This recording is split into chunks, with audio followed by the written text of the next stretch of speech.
Hey everybody, it's Jason Blaha here, and I thought I would sit down and cover this topic for you guys today. Get a sip of my water here. Give you guys a glorious forearm shot.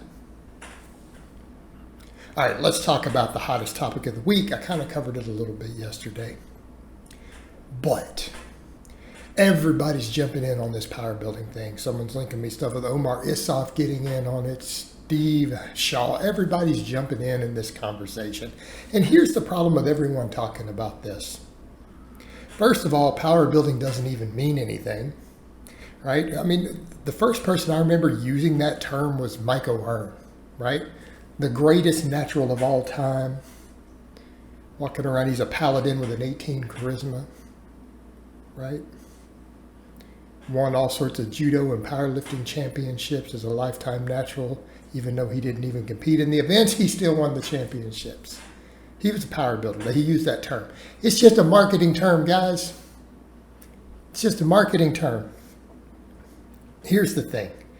Everyone wants to slap these labels on everything instead of just saying, hey, I work out, I train, I'm a fitness enthusiast.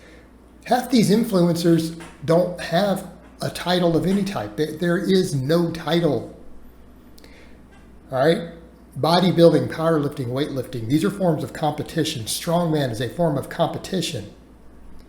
Just because you're strong in a man doesn't make you a strong man. Just because you build your body doesn't make you a bodybuilder. These are labels for types of competition. All right, most of these people chiming in, now granted Omar and Steve do not count in that because they have competed in strength sports. Okay, they are legitimate competitors or have been at one time. But a lot of these people chiming in, you guys just work out. You're not bodybuilders, you're not powerlifters, you're not power builders, you're fitness enthusiasts. Okay? You don't compete in anything. Okay, that's like, would literally be like saying, I'm a volleyball player. And then you find out they've never actually played a real game of volleyball against another team. They played some volleyball in their backyard. But they maybe hang out with their best friend in the backyard and play volleyball every night. But you're not a volleyball player till you're on a team competing against another team. All right, then you're a volleyball player. You're a football player. I'm a football player. Well, not till you go and join your school team and play your first game, you're not. Right? Do you see what I mean, guys? These terms do not mean anything to the recreational lifter. And everyone's jumping in. The whole community is arguing about this word. They're arguing about a word that doesn't mean anything. And half these people are saying, well, I don't like this, I'm a bodybuilder. But you're not a bodybuilder. You don't compete in bodybuilding. And that's okay. I'm not saying it's a bad thing, but you guys don't compete. So why do you care what term? It's because everyone wants a label, right? Everyone wants a label. They want to be special. They want to be in a special category, but they don't want to do whatever it takes to go be in that category. You want to be a bodybuilder, you're going to have to get on a stage and compete. You want to be a power lifter, you're going to have to get on the platform and compete. That's what these terms mean.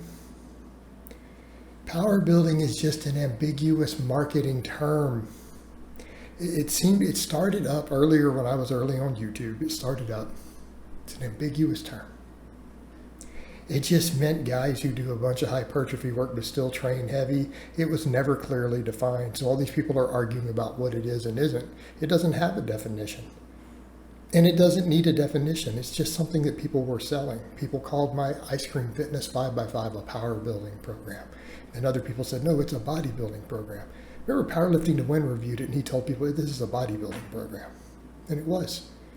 It's 5x5, a bunch of hypertrophy. Where do you guys think 5x5 came from? Everyone throws that up as some strength training. 5x5 is bodybuilding. That's from the bodybuilding world. Competitive bodybuilders made up 5x5. Okay? Those are the people who made it up originally. Guys who competed in bodybuilding were the ones doing it.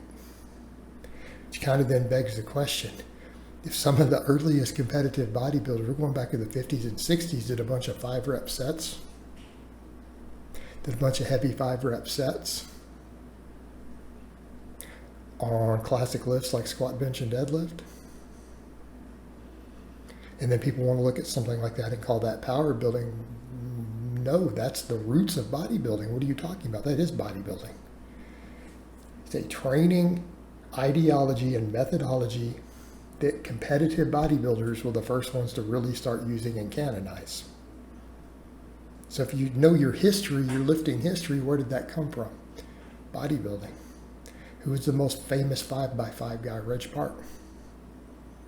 He was top bodybuilder at the time. Actual bodybuilding on the stage posing. Okay. Of course, then he played Hercules and stuff. So you look at those things and go, well, so the things that people are now throwing in the category of calling it power building looks a lot like some old school bodybuilding.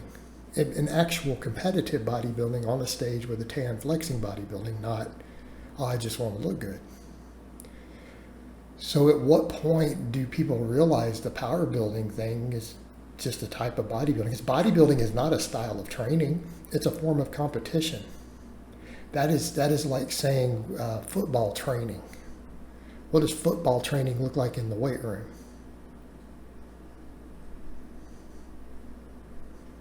Different teams have different coaches and use different approaches. You go look at bodybuilding, do they really train the same? Is there a style?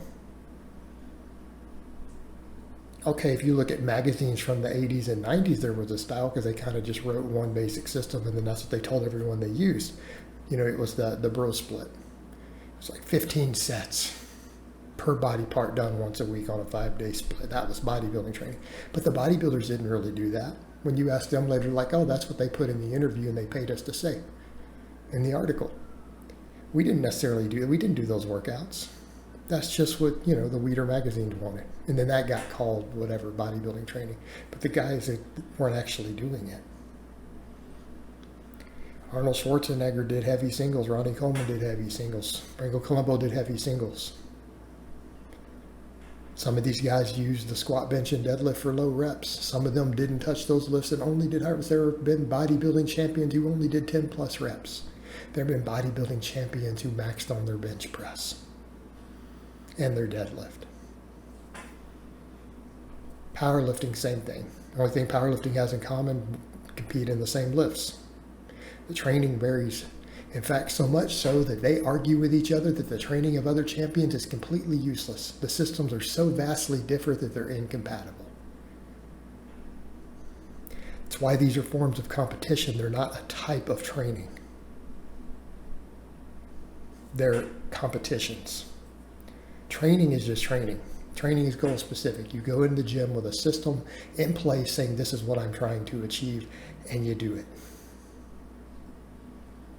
Right? Quit trying to label all of it. Quit trying to label it. It's all just stimulus at the end of the day. All right, guys, but that's really all I have to say on that today. I hope it's been informative, and I'll talk to you guys next time.